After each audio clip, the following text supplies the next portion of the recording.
So Nick Saban made his debut at the NFL Draft for ESPN. How do you like that? ESPN's Nick Saban, no longer Alabama's Nick Saban. ESPN's Nick Saban doing draft analysis, talking about Georgia football players. He had a lot to say about the Dogs, and they were some pretty big comments. Some about Brock Bowers, some about Amarius Mims. Let's get into this. A lot of experts saying a lot of stuff about Brock Bowers that I just don't. This is not common, right? No secret. I'm not telling you a secret right now that Brock Bowers is a freak. We've established this. This might be the last video I make where I talk about Brock Bowers a lot, right? Which is kind of, a little bit sad covering the guy for the last few years. Best football player I've covered so far, on a regular basis, right? At least if we're talking about with the Georgia Bulldogs. So kind of surreal. But let's cap off the Brock Bowers conversation. Let's cap off the Amarius Mims conversation. And let's get into what Nick Saban was saying. Ryan Curley from Dawg Post talking about the NFL Draft, Brock Bowers, Amarius Mims. I'll do a little bit about, at the moment I'm recording this, so by the time you see this, I'm recording this right before round 2 and 3 and 4, right? I'm recording this right before Friday evening. This is going out Saturday morning, so at this point I'm assuming a few of these guys have been taken, like Ladd and Javon Bullard, Kamar Last or whatever, but I want to talk about them a little bit as well. Newsletter, it's in the link in the description down below. That's all I'll say about that. Thank you if you've already signed up for that. But Alabama couldn't guard Brock Bowers, really, right? And he just talks about how, look, we weren't able to stop him. Nick Saban doesn't say that. He's the most NFL-ready guy in this draft. In a draft that has Marvin Harrison Jr. and Caleb Williams. Two guys who are arguably the best prospects ever at their position. Guess what? Bowers is in that conversation too. And that's why this NFL draft was so unique. So, for Georgia, they're getting those guys in there and getting people to say this. The comment about being NFL ready, that's the whole point, right? And that's what everybody wants. That's why you go to Georgia. That's why you go to Georgia for a lot of reasons, but being NFL ready is one of them. Would Brock Bowers have been able to do what he did at a different school? Yes and no. I think he would have been extremely productive. I don't think he would have won rings unless it was like an Alabama or a Michigan, Ohio State, or something like that, where he's contributing to a team with a ton of stars like he did at Georgia. But you've got, like, RG3 out here saying, what did RG3 say about him? Because it was ridiculous. I got to find that. Because it's one of the craziest comments I've ever seen. I've got it pulled up right here, what he said about Brock. He goes... No, I lost it. So we'll move on. With Amarius Mims, what did Nick Saban say about him? It was actually interesting, which is another reason why I wanted to talk about this. He didn't really bash the pick, right? Because I don't think that any of these analysts are really going to go on there and straight up bash the pick. But listen to what he said about Amarius Mims. The guy's got all the tools. He's got great size. He's got great power. But it makes you wonder, how did the guy only start 8 games, like in the SEC championship game, this past one? He played only the first 15 plays of the game, and then he sits out. He takes himself out. I don't know what he injured, what he hurt, whatever, but you got to be a little bit more consistent if you're going to be a great player and a starter in the National Football League. Look, it's a true statement, right? And, during this draft process, something that happens a lot is I get a lot of messages from people that cover NFL teams, right? That kind of do. I get a lot of people reach out to me a lot during the NFL draft process to talk about those players, right? Like a Jets guy wanted me on his podcast or whatever, let's talk about Brock Bowers, that kind of deal. People reach out to me and ask about the Georgia guy, whatever. That's just, I'm trying to get that point across. What I was telling everyone about Amarius Mims was very similar to what Nick Saban was saying, but if you believe in the tools, he should have been a top 10 pick, right? If you look at it that way and you look at the potential and the tools, then he should have been a top 10 pick, because we're talking about a guy who didn't allow a sack, played in big-time football games and was very good in big-time football games, is 6'7", and like 340 pounds. This dude drives a blue Challenger. Light blue.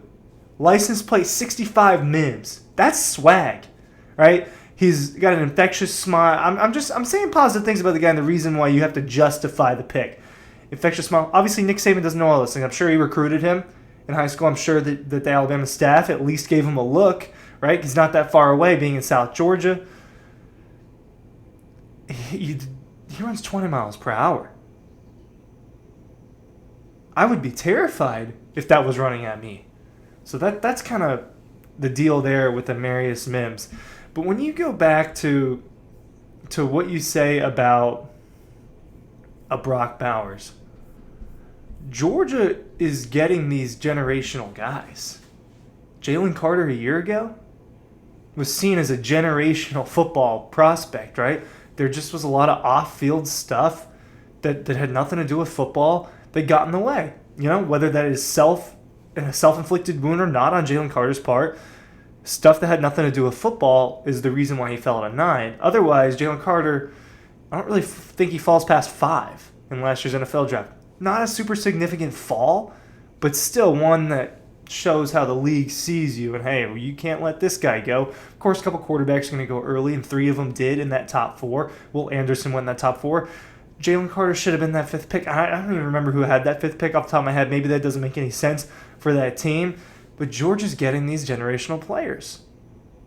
And they're cranking it out. It's an NFL factory right now. I think that I saw a number today. This is impressive, right?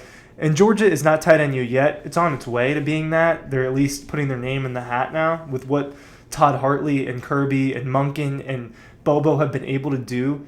And Del McGee, all of them, and obviously not all of them there anymore, but what those guys have been able to do in recruiting the tight end position has been absolutely unreal. Bowers drafted this year.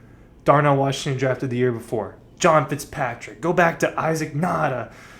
All these guys. Oscar Delp might be next. Benjamin Urasek. Transfer recruiting counts as recruiting now. Just part of the game. They went out and got him. I think he'll be drafted in the NFL. Lawson Lucky. Jaden Riddell.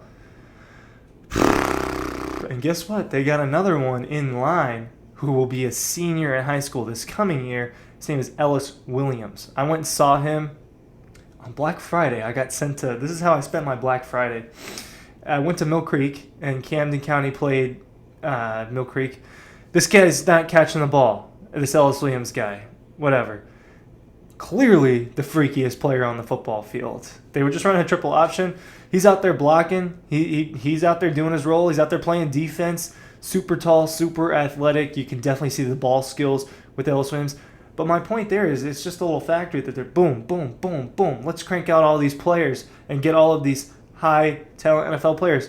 So at the end of the day, for Georgia, why have they been so successful? For several reasons, but they have the guys, and it always starts with how good are your guys? And then 2 is, how good is your coach? You got to have a good one to get those players. But what people are saying about Brock Bowers, you don't see them say that about prospects. There is not a single, outside of just internet trolls and casuals in the comment sections, there's not a single person that has said something really, actually negative about Brock Bowers' game. And that's not all on Georgia, and that's not all on Kirby. That's Brock being himself and Brock being as good of a football player that he is. But it's impressive. It's impressive.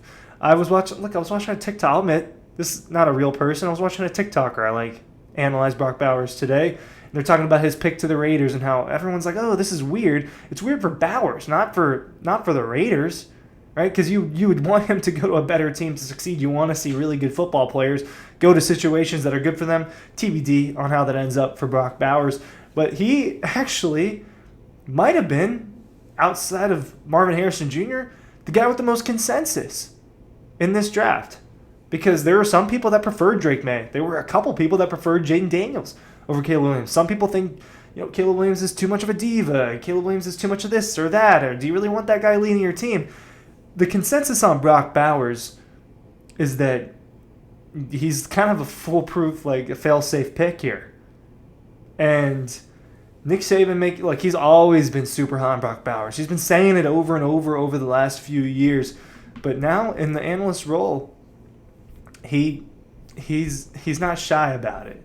He's not shy about what he's got to say.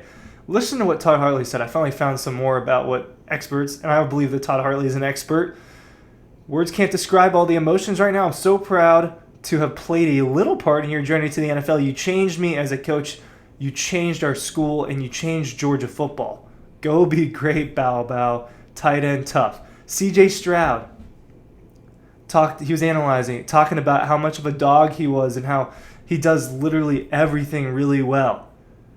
Most NFL-ready player in the 2024 draft. He was a consensus guy on the board. They drafted a tight end last year, and then they went after Brock Bowers. David Pollock, if you're overthinking on Brock Bowers now, he'll be scoring on you later. I mean, it doesn't stop. I'm just reading over and over what all these experts and people are saying about the Brock pick, and it's the most positive out of pretty much any pick I've seen in this draft. Interesting to hear what Nick Saban has to say in the analyst role. I thought he was very honest about the Dogs.